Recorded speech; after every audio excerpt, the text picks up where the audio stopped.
Antonio Brown is officially done with the Tampa Bay Buccaneers. The Bucs officially released him yesterday. He was cut by the team, although I don't know if they officially cut him or he just decided that he was done playing. But Bruce Arians, the head coach, came out yesterday and said that Antonio Brown is no longer a Buccaneer after the incident versus the Jets.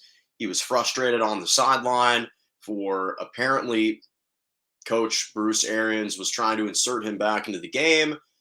He was battling a foot injury. He didn't want to go in, and out of frustration, he took off his shoulder pads, his equipment. He threw it on the ground. He took off his jersey, took off his undershirt, threw the gloves into the stands, and jogged out to the tunnel onto the field shirtless, doing some jumping jacks, a peace sign on the way out. And those were the final seconds of Antonio Brown's Buccaneers time in a Buccaneers jersey. So now at that point, he had a couple receptions. Obviously, the incentive was for him to get $300,000 if he, I think, collected another 5 catches for about 80 yards. So they were trying to force feed him the ball. That's what they did the first game since he had returned to the team. And they were starting to do the same thing against the Jets. And they were down by 2 touchdowns at the time. But here's the bigger thing. For me, it's one thing to feel entitled and to feel a sense of entitlement. It's another thing to act in a perverse manner because you don't expect there to be any consequences or any ramifications.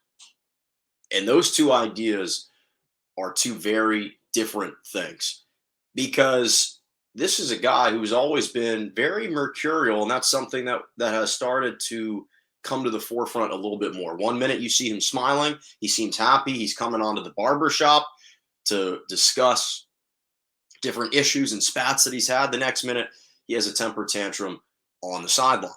That's who Antonio Brown is. That's who he's always been, but it hasn't been documented as much until the last couple of years because things have been captured on film, on video. And what I hate the most is seeing talented people waste away opportunities, because to play in the NFL, you have to be one of the top 0.01% of people and athletes in the world. And there's even a lesser chance of remaining in the NFL when you're given a second or a third opportunity. And this is a guy who's been afforded privileges and opportunities that to most people would have been terminated by this point. It wouldn't have even been allowed to worsen and to dampen to this and to sour to this degree.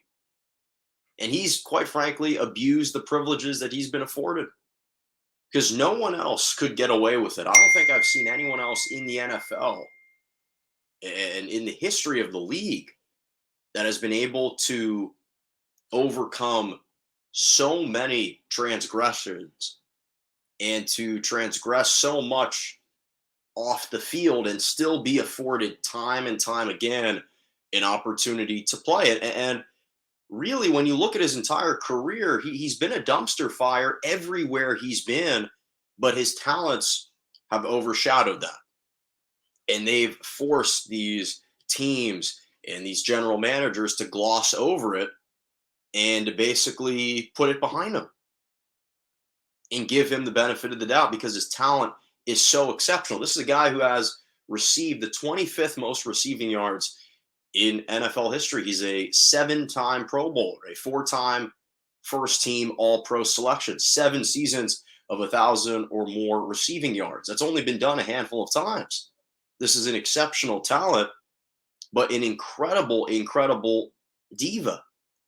And there are an innumerable number of incidents spanning back to the days in Pittsburgh. You can go back. He was a diva in Pittsburgh, where obviously he eventually got into some verbal altercations with Big Ben, and he was late for meetings, late for practices. He recorded Mike Tomlin on Facebook Live following a post-season win.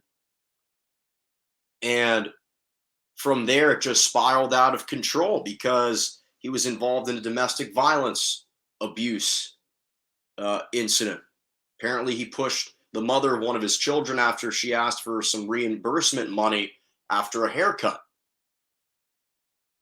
So you have that. Then he threw the furniture off the balcony that nearly killed a toddler. He was on the 14th floor of the balcony, nearly killed a toddler. He was then released by the Steelers. He was traded for by the at the time they were they might have been the Oakland Raiders. Now they're the Las Vegas Raiders, obviously. He was a nuisance and a problem in Las Vegas. He got into issues and confrontations with Mike Mayock. He revealed and recorded a private conversation with John Gruden that he uploaded onto YouTube. He was dealing with frostbite and a foot injury because he improperly wore or forgot to wear footwear in the cryotherapy chamber that forced him to get frostbite and be dealing with these foot injuries. And he just started skipping practice. He simply didn't want to show up. Then he refused to wear a new helmet. The NFL had banned players wearing the same brand of helmet beyond 10 years, and they gave multiple years of notice in advance. And he refused to wear the new helmet. He kind of begrudgingly changed helmets. You had that. Then he was cut by the Raiders, and he was signed by the New England Patriots. And then he was accused of sexual assault and rape on 3 separate occasions. So he only played 1 game, and he was cut by the Patriots.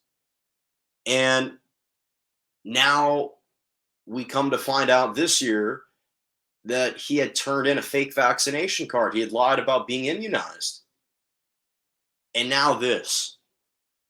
And just all these repeated offenses that, again, for anyone else in any said profession, they would have been terminated years ago. They wouldn't have been given 2nd, 3rd, 4th, 5th chances, 5 chances to rectify a situation and to rectify past wrongdoings. You just don't see that happen. Not to mention, he avoided paying the celebrity chef and trainers for different services because he was upset about the price. But the reality is, Bruce Arians never wanted Antonio Brown. That's the thing. He reluctantly accepted and brought him on because he knew Tom Brady wanted him. And Tom Brady cares about one thing, and that's winning. And the reality is, Antonio Brown was helping them win games. He came up huge in the Super Bowl for them last year. So they brought him on. They were willing to bring him on even after all of these incidents. But I guess Brady kind of hoped that being around him, that his kind of calmer and cooler self would rub off on Antonio Brown and help control his temperament a little bit more. And unfortunately for him, it didn't really do that. Unfortunately, Antonio Brown kind of reverted back to his old ways. And he's always been a loose cannon. Again, we've chronicled the repeated offenses time and time again. And then to just have the audacity to feel like because you are a superstar wide receiver, that you can just pout on the side, you can act in a petty way like a petulant child and just take off your pads, throw your jersey and gloves into the stands, and just jog off MetLife Stadium shirtless. It was just disgusting, to be honest. It was obviously embarrassing for the organization, for him, but it was just repulsive to see that. Just no class. And all this is self-inflicted. All this was self-induced. This constant misbehavior, no one's forced him to act like this.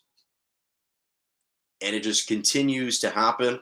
And I think that this is the last that we'll see of Antonio Brown. I really don't think that he will be given another chance. If he can't fit in Tampa Bay with Tom Brady, then I don't know if there's a lesser proven quarterback that he could work with, that he could, more importantly, respect. And this might be kind of his legacy. He might be more known for all these off the field transgressions or even on the field offenses than for his actual play, which is a shame because he's an elite talent. But it's been marred by all of these repeated offenses. And this might be the last impression he leaves with us and leaves the NFL with, because I don't think we're going to see him again. I don't think another team is going to take a chance on him. Just unfortunately, he has reflected this ignominy that you rarely see in the NFL. But crazy that it ended up ending this way for him.